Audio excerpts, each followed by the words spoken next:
The Trumpet Daily from Jerusalem. Hello again, everyone, and welcome back to the Trumpet Daily.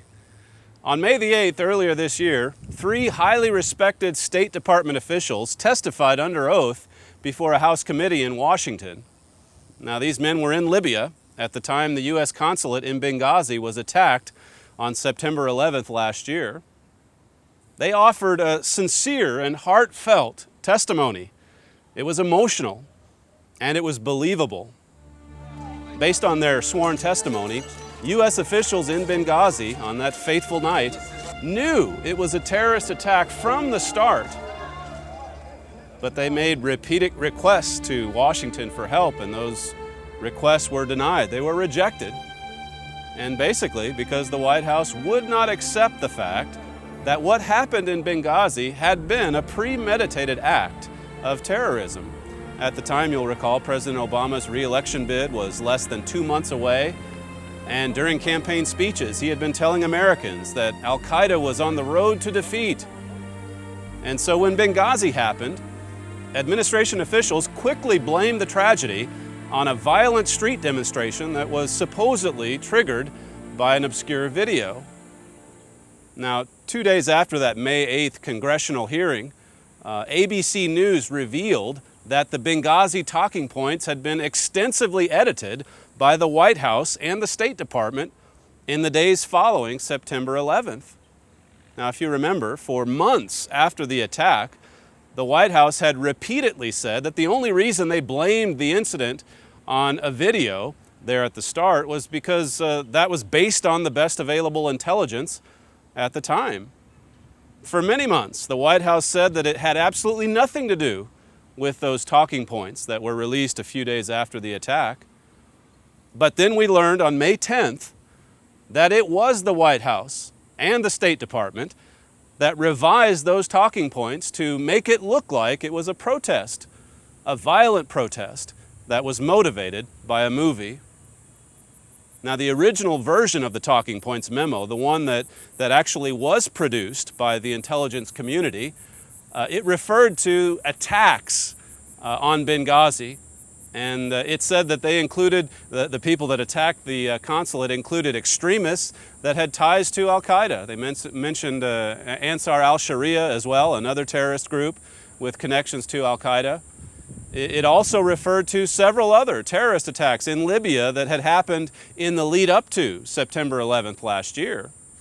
But by the time the Obama administration finished editing the talking points, the word attacks had been changed to demonstrations. All the references to extremists, to Al-Qaeda, to Ansar al-Sharia had been removed from the memo, and the entire section about the security warnings and the attacks in the lead up to September 11th had also been deleted. So when Susan Rice hit the Sunday talk shows to cover for the administration, she was working from the video narrative that was established by the president himself, and she was working from the talking points memo that had been rewritten by senior officials at the White House and the State Department. The Benghazi story until now has been a jumble of factoids that didn't quite cohere, didn't produce a story that people could absorb and hold in their minds, Peggy Noonan wrote back on May the 10th. This week, she said, that changed. At that same time, the same day, May 10th, at MSNBC, on the Morning Joe program, journalist Lisa Myers said that Democrats were worried about this Benghazi story, saying that damage, quote unquote, had clearly been done. So I think they feel that some damage was done by those 3 witnesses on Wednesday. Now, that was the same day ABC released this report about how the talking points memo had been revised. Now, what's interesting about the Benghazi blow-up that particular week in May is that on the same day that it went mainstream, you could say, that same day the IRS decided to apologize for targeting Tea Party groups. Now, if you remember, it was also on May 10th, again, that same day the talking point story broke. It was on that day that IRS Director Lois Lerner planted a question at a conference in Washington so that she could publicly then apologize on behalf of the IRS. And within minutes of doing that, that exchange in that Q&A, which was a total setup, within minutes of that happening, it ignited a firestorm of media coverage, both from the left and from the right. Now, on the same day that Ms. Lerner staged her confession, the Department of Justice also decided that it was time to fess up for spying on reporters. May the 10th was also the day that the DOJ sent a letter to the Associated Press saying that it had secretly seized the telephone records of over 20 AP reporters. Now, both of these scandals at the IRS and the DOJ are serious abuses of power. Many people have written on that, and they're certainly worthy of intense media scrutiny. But isn't it remarkable that they broke on the same day that the White House was finally beginning to take some heat for Benghazi? I mean, if you think about it, as bad as those other two scandals are, in both cases, the White House has been able to disassociate itself from the wrongdoing. But in the case of Benghazi, that damning trail of evidence was leading right to the Oval Office. I think the timing of these scandals is remarkable, particularly when you consider where we are in Bible prophecy. Benghazi, of course, happened last September, but it wasn't really until March or April of this year that we saw the scandal begin to jump back into the headlines. And it was right at about the same time that our organization published America Under Attack, a booklet that's now in its second printing. And since that time, the curses that have pounded America have only punctuated the sobering warning contained in that booklet, America Under Attack. You had the Boston Marathon bombing in April, all those scandals I mentioned in May, following that the NSA scandal, and on and on and on and on it goes. And yet, despite this continual pounding, Mr. Obama's radical transformation of the United States has barely missed a beat. If anything, it's accelerated.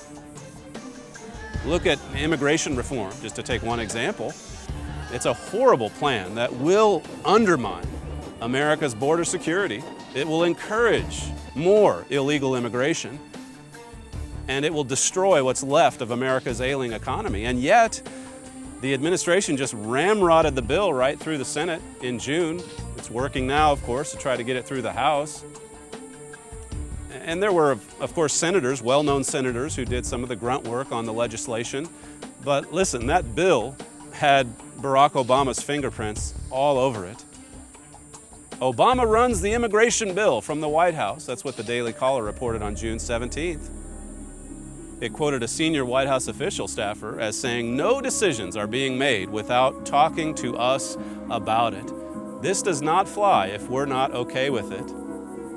The administration official even bragged that if this bill becomes law, that it will surely be one of the top 5 legislative accomplishments in decades, and it will be seen as a huge, huge victory for President Obama. Now, if you think the U.S. government is big now, wait until millions of illegals are added to the government dole. And if you think conservatives are lagging behind liberal progressives now, wait until 11 million Hispanics are added to the voting registry. This bill would pretty much wipe out the Republican Party, which in many ways the GOP's already finished. I mean, just look at how weak the conservative resistance has been against this radical agenda coming out of Washington, coming out of the White House. Look how easily so many Republicans have just been either manipulated or intimidated into silence by the White House, by the left-wing media.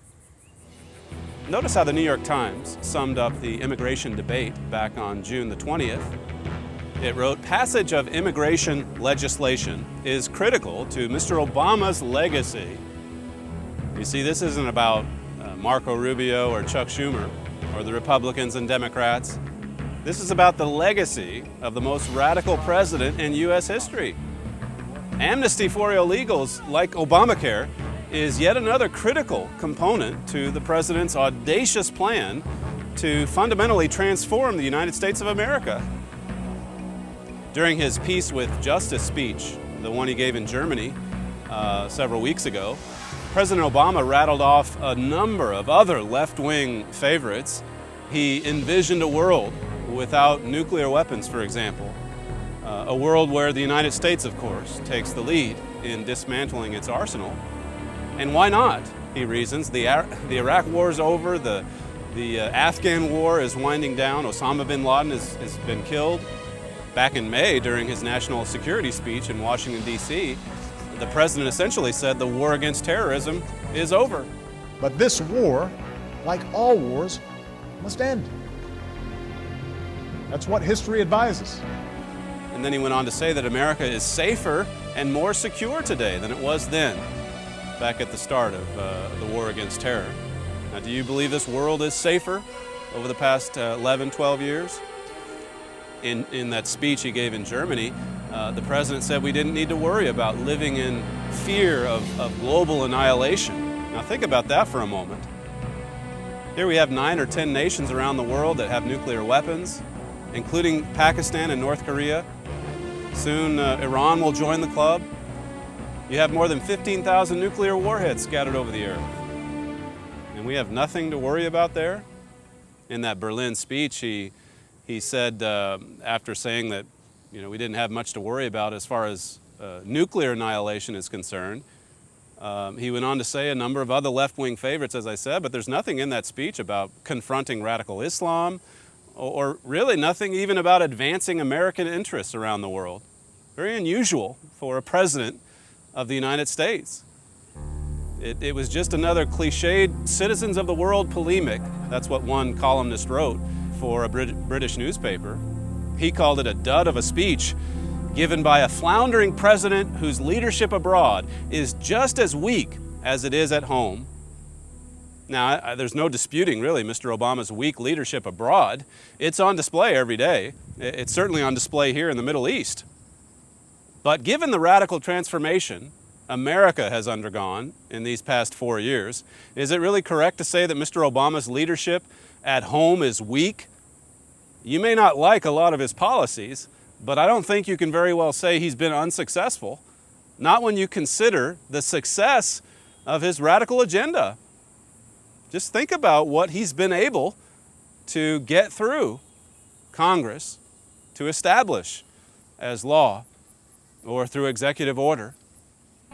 Just 2 days after that Berlin speech, the president released his climate action plan, in which he promised to spend another $2.7 billion to promote clean energy, clean coal technology, to promote something called actionable climate science, whatever that is. As James Delingpole wrote at the Telegraph, you would think the last thing any president would do while his nation struggles to come out of a long recession would be to jeopardize it with a whole new raft of utterly pointless regulation and wasteful government expenditure. You would think that. But that's not the way this president thinks, or his administration. For this administration, it's just one more thing that can be checked off the radical agenda list. Don't think this is some meaningless proposal that's just being pushed by a leader who's somehow on the ropes, being pummeled by one scandal after another. This is yet another audacious proposal submitted by a confident administration that knows it's on a roll. Rush Limbaugh said on his radio program, June the 25th, that President Obama is transforming America in ways that no one ever thought possible. He's succeeding at every turn, and he has a scandal pop up at just the right time. Every moment, some big transformation's taking place so that we're all distracted, Limbaugh said. He went on to say, nobody's stopping Obama. Nobody's stopping the Democrats. They're getting everything they want. Now, that's not a sign of weakness at home. That's a sign of great strength. Great strength. Let me just quote to you a few excerpts from the White House blog. This was posted back on June 27th by Cecilia Munoz. She said, "When was the last time you can remember a week like this?" This is the White House bragging. "On Tuesday, President Obama committed the full weight of American leadership to the fight against carbon pollution and climate change. Then on Wednesday, the Supreme Court struck down the Defense of Marriage Act. and took us one step closer to marriage equality, homosexual marriage, in other words. And then she writes, but the most incredible thing about this week is that it's not over yet. Today, she said, 68 members of the U.S. Senate, Republicans and Democrats, came together and voted to reform our nation's immigration system. Now, does that sound like an administration that's reeling from one scandal to another? It almost sounds like the scandals are providing cover for a rapidly moving radical agenda.